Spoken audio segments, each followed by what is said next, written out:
name is Srini Kasthoori. For the better part of last 20 years or so, I've been working with every single major travel and hospitality brand in North America. I've been consulting across several different areas, from digital to analytics to other areas as well. I am proud to lead the Mindtree's travel and hospitality business in North America. For people who may not know Mindtree, Mindtree is one of the top tier 2 consulting company focused on delivering core consulting in digital application development and outsourcing capabilities in North America as well as for clients worldwide. So continuing on the theme that Steve talked about, this conference, I think every single session we have listened to personalization. We talked about the need for personalization. What you are going to hear the next few minutes, we are going to focus on what is working well, what is not working well. Personalization is a topic for the last 10 years or so has been addressed. If you go and search, this came up back in 2006-07, and it's been going on. So I think, thank you, Sean, for giving the perspective on how Marriott is doing, and I think some of this you will see on my slides as well. So personalization and survey, it goes hand in hand, right? But I'm not going to dwell on all the numbers. I just want you to focus on the last two. 86% of the consumers will pay up to 25% more for a better customer experience, right? We know that, right? And I think what's more important is 72% of decision makers say their organizations are either not investing in personalization or they are not getting the benefit. So we don't know the split between these two. So that kind of tells us that we need to take a pause and see what is going well, what is not going well, and that's kind of the focus for the next few minutes. So common challenges, right? So we are all aware of these challenges, conventional personalization. Sean talked about this, how Marriott evolved from, segmenting the target population to one-to-one, more of a context personalization. And then, he also talked about the customer single view. What we are seeing in the marketplace, the customers, everybody's talking about single view, but there is much more beyond single view. There is much more beyond one-to-one personalization. So I'm going to touch on that a little bit here. And there is a concept of travel journey. We talk about delivering the customer experience consistent across every single touch point. So lack of integration, in the end-to-end experience, that's very important, right?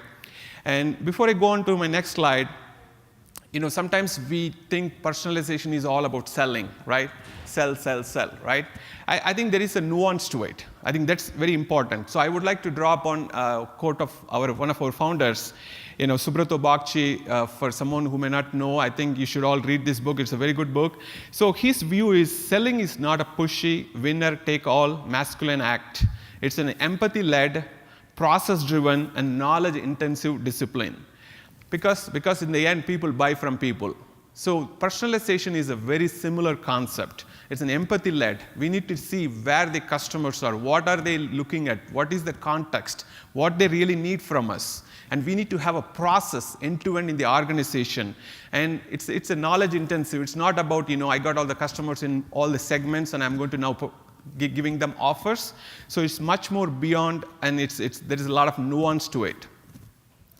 So what is personalization? It's a function of customer and the context. And I think this is a quote. Maybe I should have put that in quotes here. I read it from somewhere. The purpose of personalization is to use data and insights to make it easier for travelers and guests to find and consume what they want, how and when they want it. It's not about selling what we sell. It's about giving them what they want, when they want, how they want. So that's an important aspect of personalization. We need to know the context. We need to know the location. We need to know what the customer is doing. What is the just-in-time persona, right? And then we have to deliver the personalized content. That's very, very important.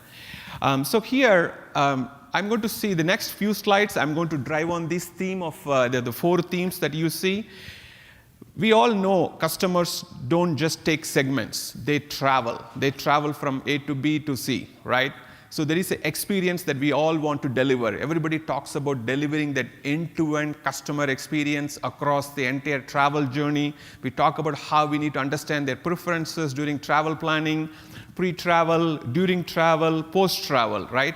But the themes that we need to focus, I think this is a challenge that for many of our clients, we try to build a single view and then we start bombarding offers, and that's not working. And we try to say, oh, we have better segments. We start to focus on micro segments. We have the clusters and all that stuff, right? But the fundamental themes, very simple. Look at me. Customer wants to know you anticipate their travel needs across the journey, right? Capture information at every touch point. Listen to me. Value their feedback. Value customers' feedback across. Serve me well, take me where I want to go, provide me relevant promotions, and empower me, manage my trip start to finish, provide choices and prices that suits my preferences. So if you see the theme, and I think the advantage today, the technologies that we started to bring to the table in terms of IoT and chatbots and AI, it allows us to really do some of this stuff very well. So that's something that we need to focus on. So here is the 4-part approach to complete personalization. First one is we have to have a very good understanding of customer persona, right? There is a difference between having a customer 360 and understanding the customer persona. We need to know an enriched view of the customer, their preferences, their buying behavior, behavioral data coming from a lot of structural, non-structural data sources. The second one is very, very important. We talk about customer genome in the first one, but then many of us don't understand. Sometimes we don't know, the products and the offerings that we offer, they also have a genome, and it's a DNA match. We need to be able to match the customer genome and the offerings genome. And that is what you see in the second one, the personalization engine to match the customer genome with the product genome. And that's when you will know whether this offering, this product is relevant for my customer or not. And the third one is delivering those products and offers at the point of interaction, at the point of engagement, depending on what persona they are. I'm a business traveler. My needs are different today. When I'm with my kids, my needs are different. So I need to know the just-in-time persona and deliver that offering and product in a manner that I want and the way I want to consume it. And the last, but not the least, it's very important for all of us, especially with whatever is going on with Equifax and others, the code of honor, dealing with consumer data. When the customers are willing to share so much data, they put an element of trust on us that, this data is going to stay. And I think the more and more we demonstrate that honor, they will end up sharing more and more data. So here is the very quick view of that 2 themes from the 4 themes we discussed. The first one, obviously, we need to build the customer genome.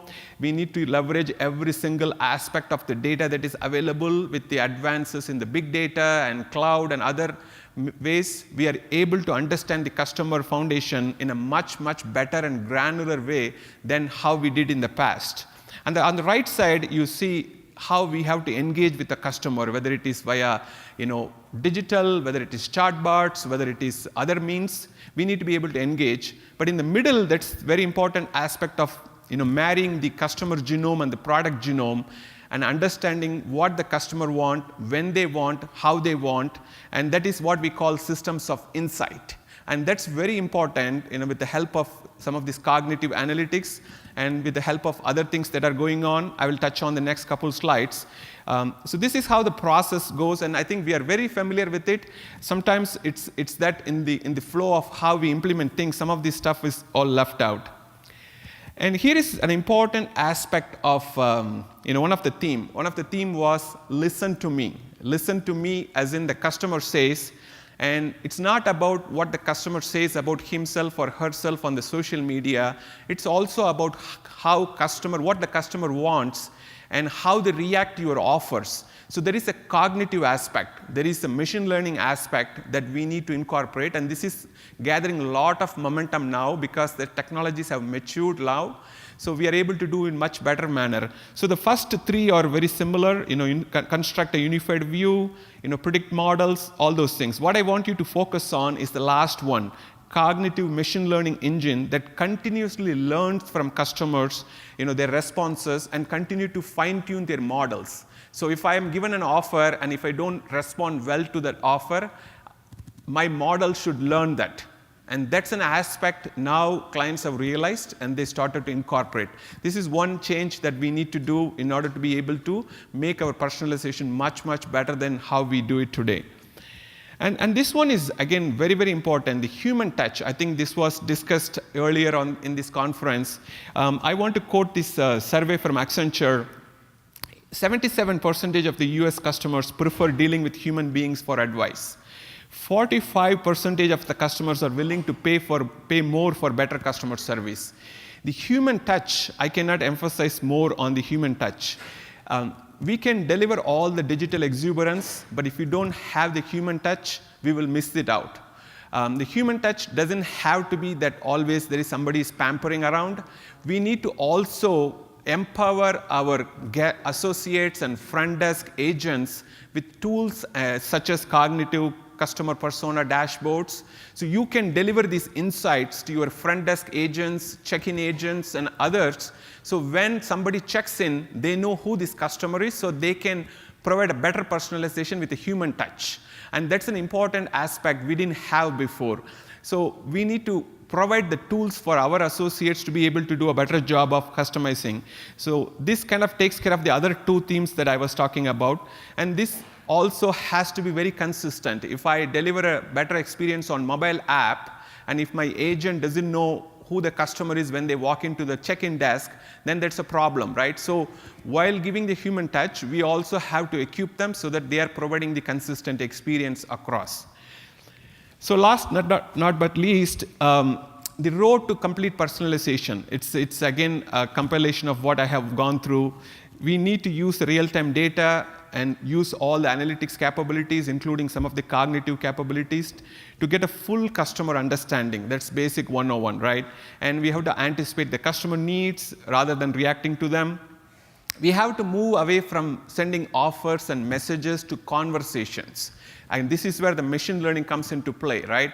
When an offer is given to me while I was doing a travel booking, and I should not be getting the offer again once I'm finished with the reservation, right? If I'm booking a reservation for a day trip, then I should not be getting an offer for booking a hotel, right? That's very important. So, and we have to deliver that experience consistent across every channel. And the last one, but not least, is that high touch, human touch. That's very, very important. So with that, let me conclude, and thank you so much.